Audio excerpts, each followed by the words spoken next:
Hello students, today we start with the part 2 of lesson number 1, Matter in our surroundings. Before we start with the new part, let's do quick revision of part 1. In part 1, we saw what is matter. So matter is anything that occupies the space and have mass. Then next we saw what are the characteristics of particles of matter. Mainly three characteristics are there. First one is particles of matter are continuously moving. Second one is particles of matter having space between them. And third and last one is particles of matter attract each other. Now today we learn about the states of matter. There are mainly three states of matter on the basis of physical property of matter. First one is solid, second one is liquid and third one is gas. Students, हमारा first state है solid state. तो solid state में क्या होता है? Solid states having definite volume and shape. They are hard to compress and dense. तो इसमें क्या होता है बच्चों कि जैसे सॉलिड अवस्था है उसमें कोई भी चीज़ें होती हैं वो सारी चीज़ों का volume and as well as shape भी है वो एक फिक्स रहता है, वो चेंज होता नहीं है. कैसे? तो जो हम एक एग्जांपल लेते हैं. से फॉर एग्जांपल हमारे पास एक पेन है, ठीक है. अभी पेन को अगर मैं प्रेस करती हूँ या उसके ऊपर कुछ प्रेशर देती हूँ तो क्या उसका शेप और वॉल्यूम चेंज होता है? शेप तो डेफिनेटली चेंज नहीं होता है. हम देख सकते हैं ना कि शेप चेंज नहीं होता है. और जैसे शेप चेंज नहीं होता है वैसे ही उसका वॉल्यूम भी चेंज नहीं होता है. आई बात समझ में? तो इसके ऊपर से हम क्या बोल सकते हैं कि जस्ट बिकॉज कि पेन का शेप एंड वॉल्यूम हम प्रेशर देते हैं इसलिए चेंज नहीं होता है. That is why that matter is solid. आई बात समझ में? अब हम चलते हैं दूसरे स्टेट पे, वो है लिक्विड. तो लिक्विड क्या होते हैं कि liquids having definite volume, takes shape of container, hard to compress and somewhat dense. तो लिक्विड अवस्था में क्या होता है बच्चों कि जैसे लिक्विड में मैंने बोला, आगे हमने सॉलिड में देखा कि उसकी पास डेफिनेट वॉल्यूम एंड शेप दोनों है. But in the case of liquid उसके पास डेफिनेट शेप नहीं होगा बट डेफिनेट वॉल्यूम होगा. कैसे? Again let's take some example. हम इस बार एग्जांपल लेते हैं पानी का. तो जैसे कि आपको पता है कि पानी का कोई एग्जैक्ट शेप है नहीं है. तो इसके ऊपर से तो आपको पता चल गया कि liquid having no definite shape, right. But उसके पास डेफिनेट वॉल्यूम तो है ही. कैसे? तो जब भी मैं मेरे कंटेनर में 10 ml वाटर लेती हूँ तो उसका मतलब क्या होता है कि वो कंटेनर में 10 ml वाटर ही है. ना वो 10 ml का 8 ml हो जाता है, ना ही वो बढ़ के 15 ml हो जाता है, राइट. तो वो क्या शो करता है कि that liquid having definite volume. But उसको मैं अगर कोई भी बर्तन में डालूँ, चाहे मैं बीकर में डालूँ, चाहे मैं प्लास्टिक बॉटल में डालूँ या चाहे मैं पतीले में डालूँ, जो कोई भी मैं उसको डालती हूँ, जो कोई भी बर्तन में डालती हूँ वो उसी का शेप ले लेता है. तो उसके ऊपर से हम क्या बोल सकते हैं कि liquid don't having definite shape, right. अभी है वो हार्ड टू कंप्रेस. तो जैसे कि हमने सॉलिड में देखा कि सॉलिड तो बहुत डिफ़िकल्ट होते हैं उसको प्रेस करना या उसका वो पूरा जो अवस्था है उसका पूरा शेप है वो चेंज करना. But in the case of liquid थोड़ा बहुत फ्लेक्सिबल हो सकता है. कैसे? तो जैसे मैं बोलूँ कि हम प्लास्टिक की बॉटल में हम पानी भरते हैं, फिर उसको हम थोड़ा बहुत प्रेस करते हैं, है ना. तो वो प्रेस होती है, यस, थोड़ा बहुत तो होता ही है. इन द सेम केस हम देखते हैं कि पानी के पाउच मिलते हैं ना, तो वो भी क्या है, वो भी उसका कोई एग्जैक्ट शेप है नहीं है, ना ही शेप है, और उसके अलावा अगर हम उसको प्रेस करते हैं तो वो थोड़े बहुत चेंज भी हो जाते हैं, और अगर वो प्रेशर ज़्यादा होता है तो वो जो पूरी हमारी पाउच होता है वो फट भी जाता है ना। नाउ अभी हम देखते हैं हमारा last state, that is gas. तो गैस में क्या होता है कि gas having indefinite volume, fills container, easy to compress and not dense. अभी गैस में बहुत अच्छे से ध्यान रखना कि गैस का पहले दोनों स्टेट्स में डेफिनेट वॉल्यूम था, but in the case of gas में कोई भी डेफिनेट वॉल्यूम नहीं होगा, क्योंकि हम गैस को किसकी हेल्प से मेज़र करेंगे कि इसमें कितना गैस है ना। तो उसका वॉल्यूम डेफिनेट नहीं होगा। और अगेन गैस को उसका एग्जैक्ट कोई शेप पे नहीं है, आपको जैसे लिक्विड के में होता है ना कि जिसमें भी आप डालो उसका जैसा शेप वो ले लेता है, सेम गैस में भी ऐसा होता है कि उसका कोई फिक्स शेप नहीं है, बट आप वो किसी में भी डालोगे उसका शेप ले लेगा। और एक चीज़ है कि इजी टू कंप्रेस। तो ये चीज़ क्या है, एक एग्जांपल लेते हैं, जैसे कि हमारा है एलपीजी गैस सिलेंडर, ठीक है। तो अगर आपको पता हो कि भाई हम हमारा एक एलपीजी गैस सिलेंडर कितने टाइम चलता है, अप्रॉक्स 1 महीना, ज़्यादा से ज़्यादा 1.5 महीना। बट वो एलपीजी गैस सिलेंडर में सपोज़ गैस की जगह पे पानी भरा हुआ है, तो उतना पानी हम कितने दिन तक चला सकते हैं? हार्डली 1 दिन, है ना। तो ऐसा क्योंकि वो उसमें जो गैस भरा हुआ है वो बहुत ही ज़्यादा कंप्रेस करके भरा हुआ है। कंप्रेस मीन्स वो बहुत ही टाइट होके भरा हुआ है और बहुत ही ज़्यादा अमाउंट में भरा हुआ है कि जिससे वो ज़्यादा टाइम तक चल सके। और ये कंप्रेशन सिर्फ गैस के केसेस में ही ज़्यादा हो सकता है या इजीली हो सकता है। सॉलिड के और लिक्विड दोनों केसेस में बहुत ही हार्ड एंड डिफ़िकल्ट है टू डू दी कंप्रेस। अब हम ये स्टेट्स को ज़्यादा डिटेल में देखते हैं। तो फर्स्ट वन है सॉलिड स्टेट।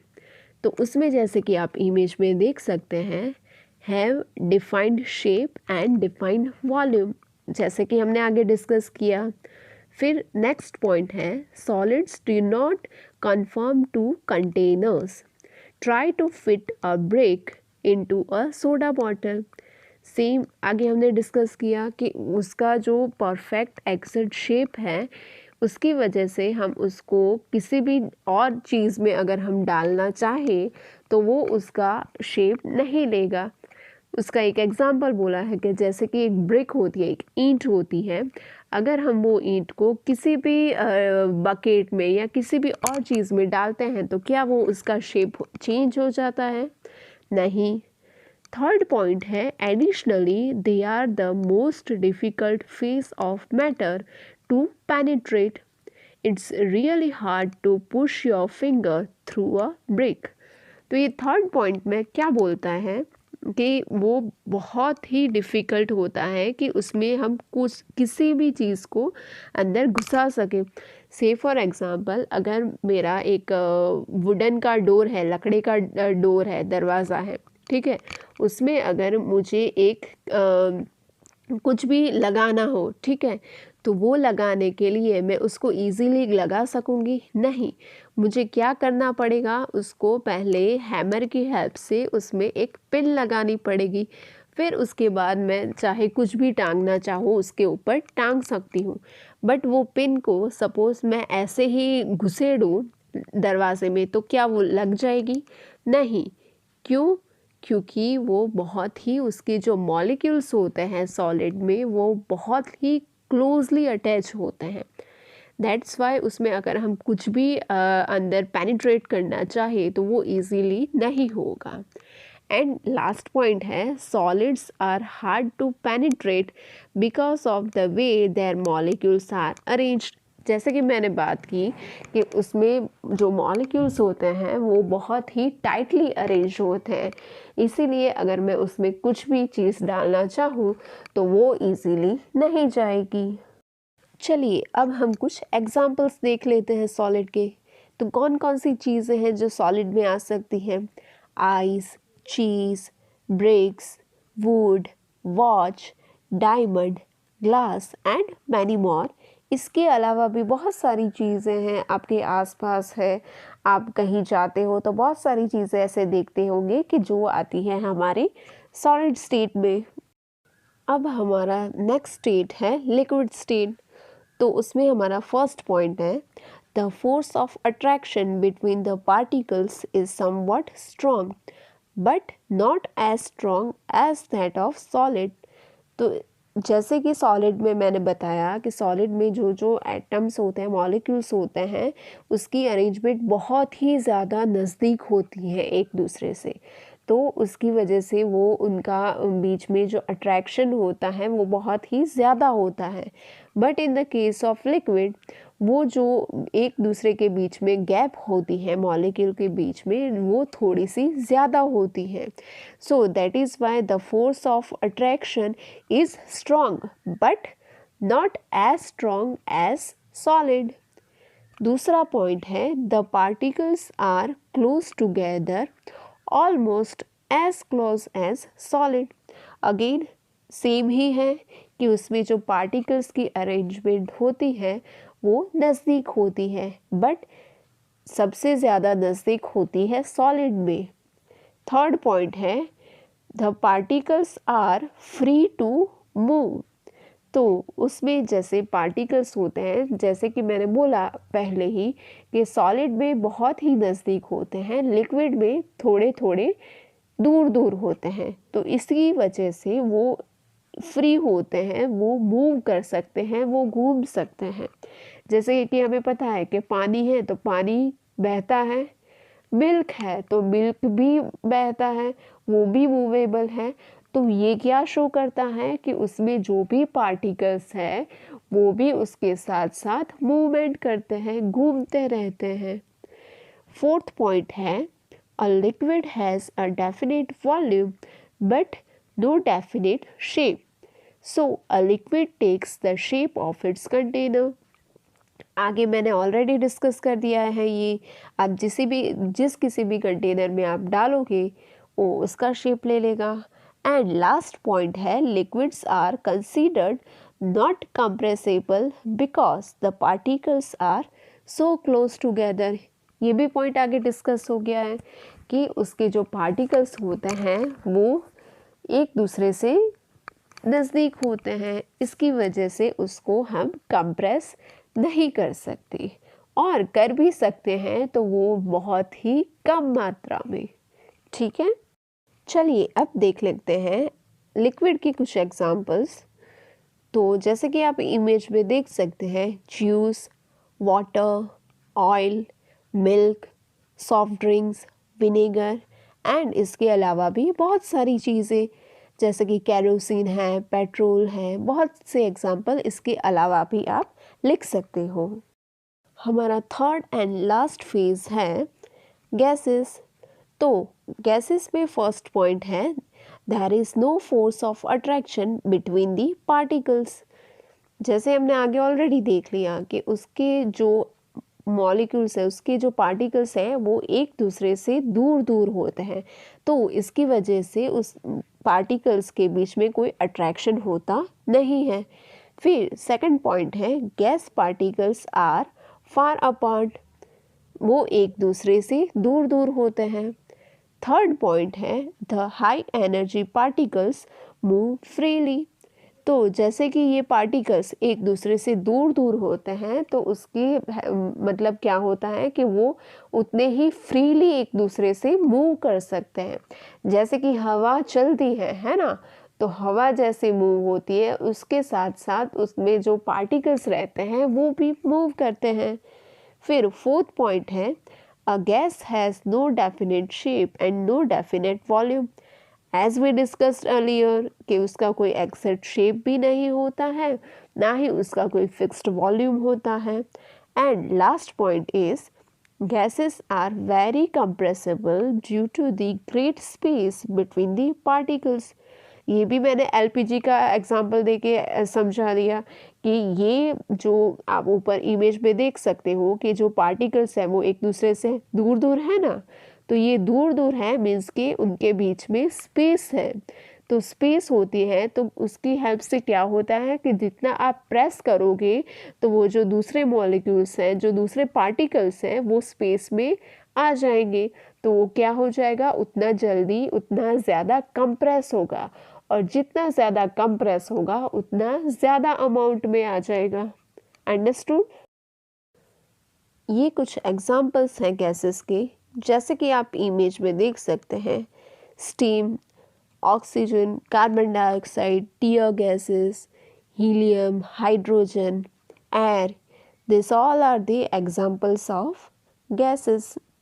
अब हम ये तीनों स्टेट्स को साथ में रख के डिफ्रेंशिएट करते हैं, बट किसके लिए? For the characteristics of shape and volume. तो जैसे कि आप इमेज में क्लियरली देख सकते हैं कि रेड कलर में जो मेरा सॉलिड है उसमें आप देखोगे तो पार्टिकल्स बहुत ही नज़दीक हैं एक दूसरे के साथ। लिक्विड में थोड़ी सी स्पेस है और गैसेस में एक दूसरे से बहुत ही ज़्यादा दूर दूर है। तो उसका मतलब क्या होता है? नीचे जैसे आप देख सकते हो, solid are rigid, liquids are not rigid. In the same case gases वो भी रिजिड नहीं है। फिर शेप देख लेते हैं। सॉलिड में है फिक्स्ड शेप, लिक्विड में नो फिक्स्ड शेप, गैस में अगेन नो फिक्स्ड शेप। और हम वॉल्यूम के लिए देख लेते हैं। सॉलिड में फिक्स्ड वॉल्यूम, लिक्विड में फिक्स्ड वॉल्यूम, गैस में नो फिक्स्ड वॉल्यूम।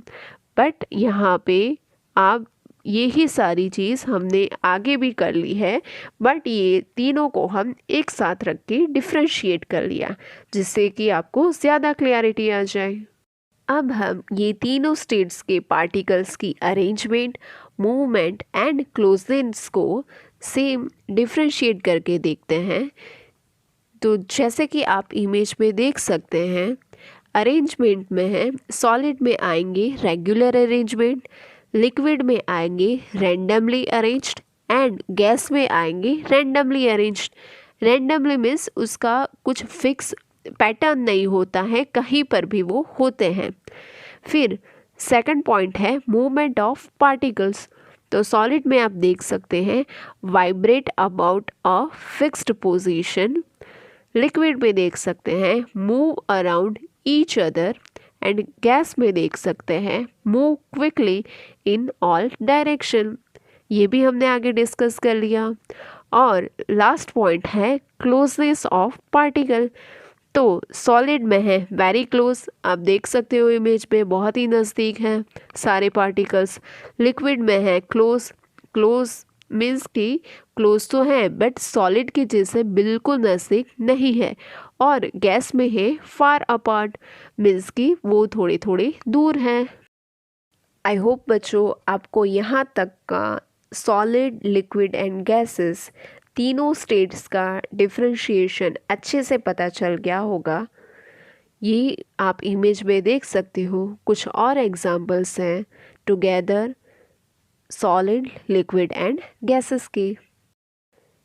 ये सारे स्टेट्स, मेनली 3 स्टेट्स जो हमने पढ़े, वो आप एक बार बुक में से पढ़ लीजिए, उसकी जो एक्टिविटी है वो देख लीजिए, और उसके बाद एक आपका होमवर्क है जो है कि tabulate the difference in the characteristics of states of matter. जो हमने अभी सारी कैरेक्टरिस्टिक्स देखी, जैसे कि shape, volume, arrangement, movement, closeness, ये सारी कैरेक्टरिस्टिक्स को आप एक टैबुलर फॉर्म में डिफ्रेंशिएट करके बनाओगे for the solid, liquid and gases. Thank you.